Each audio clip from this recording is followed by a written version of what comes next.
O Evangelho de Maria, a mulher que venceu o mal, do autor Gabriele Amorfi. Segundo dia. Maria Santíssima. Deus pensou em cada um de nós a partir de toda a eternidade e nos dignou uma tarefa que determinou o momento e o local de nosso nascimento, dando-nos os dons necessários para o desenvolvimento de nosso papel. Fez o mesmo com Maria. Como além disso, queria confiar a ela uma tarefa extraordinária. Preparou a sua consciência. Podemos resumir essa preparação em 3 palavras que serão objeto de nossas reflexões neste capítulo e nos 2 seguintes: Imaculada, Virgem, Esposa de José. O primeiro dom, o grande presente que Deus deu a Maria desde a sua concepção, foi torná-la imaculada, transmitindo-lhe antecipadamente os méritos da redenção de Cristo. Tinha de ser mãe daquele que vinha para destruir as obras de Satanás, ou seja, o pecado com todas as suas consequências. Assim, Maria, concebida imaculada, revela sua semelhança conosco, pois precisou ser redimida pelo sacrifício da cruz. Por outro lado, sua condição de imaculada a predispõe para a altíssima missão que lhe seria confiada mais adiante. Um dos títulos marianos mais antigos, muito apreciado pelos ortodoxos, é o de Santíssima, que expressa perfeitamente os 2 aspectos que pretende representar, invocando a Maria Imaculada. O primeiro aspecto é puro privilégio, a extinção do pecado original, tendo em vista a maternidade divina. Aqui devemos contemplar apenas as maravilhas realizadas pelo Senhor. Há mais, no entanto, há um segundo aspecto pelo qual se afirma que Maria não cometeu a falta atual, sendo uma criatura inteligível e livre. Ao contrário do que poderia parecer, nisso também encontramos a imitabilidade de Maria, que tanto pode influenciar na formação cristã. Vemos em Maria a beleza da natureza humana impregnada pela graça. A Imaculada é um ideal que nos atrai. Ele não nos espanta ou nos afasta da imagem de Maria, mas nos impulsiona à sua imitação com a graça batismal, com as graças atuais e a luta contra o pecado. Um dos maiores erros da mentalidade moderna contra a humanidade é o de querer abolir o significado do pecado e da presença de Satanás.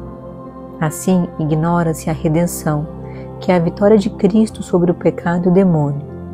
Deixa-se o homem mergulhar em sua própria miséria, sem ajuda para se levantar, a ser melhor, a recuperar a sua beleza original, de criatura feita à imagem de Deus. A Imaculada nos diz: sou assim pela graça de Cristo e pela minha correspondência a ela. Também você, correspondendo à graça, deve aspirar a vencer o mal e a purificar-se cada vez mais. A Imaculada não é um ideal abstrato, formado simplesmente para contemplá-lo. É um modelo a ser imitado.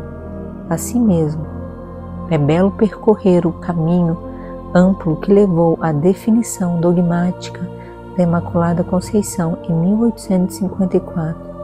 A sensibilidade dos fiéis intuía imediatamente a santidade total de Maria e a exaltou conforme a sua profecia: desde agora me proclamarão bem-aventurada todas as gerações.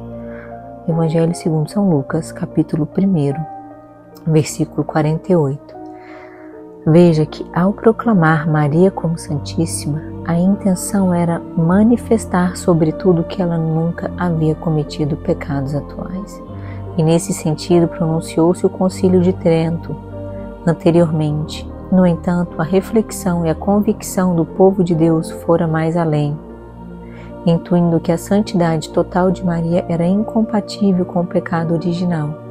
Por isso devia ter sido extraído dela.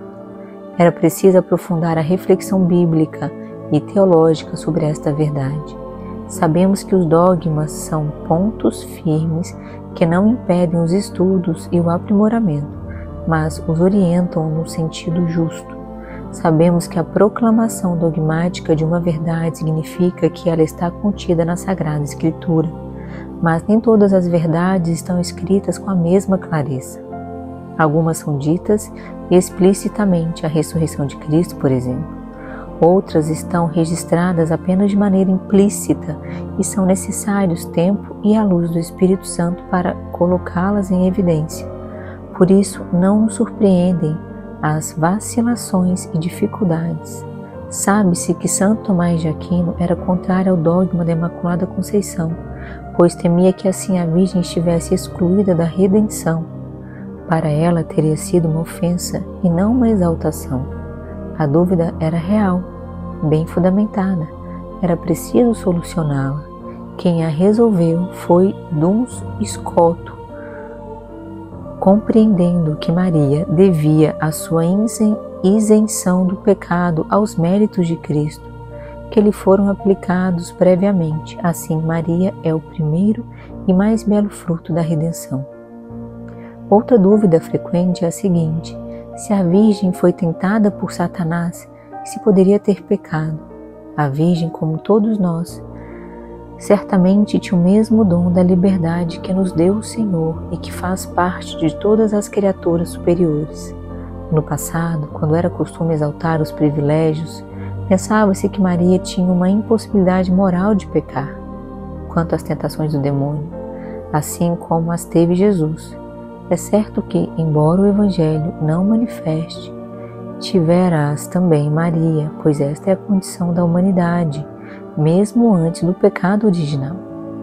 Hoje em dia, quando pouco se fala nos dons extraordinários, costuma-se destacar os aspectos mais humanos de Maria, seu difícil caminho de fé e seus sofrimentos constantes. A carta encíclica Redemptoris Mater de São João Paulo II insiste nessa linha, mas também formula duas outras considerações. A pecabilidade não é necessária para a liberdade. Os anjos e os santos são plenamente livres, mas impecáveis. A Virgem foi inteiramente aplicada à redenção de modo prévio. Em nosso caso, também a redenção atingirá seu total cumprimento quando uma vez alcançada a glória celestial, ainda permanecendo criaturas inteligíveis e livres, já não tivermos a possibilidade de pecar. Reflexões sobre Maria. Correspondeu perfeitamente à graça que lhe foi plenamente concedida. Concebida imaculada para ser a Mãe de Deus, foi a mais fiel ouvinte e discípula de seu Filho. A santidade de Maria, que a aproxima de Jesus, tanto quanto é possível para uma criatura humana, não a eximiu, em absoluto, do duro caminho da fé, do sofrimento e das cruzes mais dolorosas. Sobre nós, a Imaculada Conceição nos estimula a luta incessante contra o pecado, nos exorta a melhorarmos e a fazermos de nossa vida um caminho de conversão e purificação, para nos inclinarmos a essa santidade a que Deus nos chama. Jesus nos convida a ser santos como seu Pai. A Imaculada nos diz que, com a graça divina, é possível conseguir aproximar-se de Deus, na medida que isso é consentido a uma criatura humana.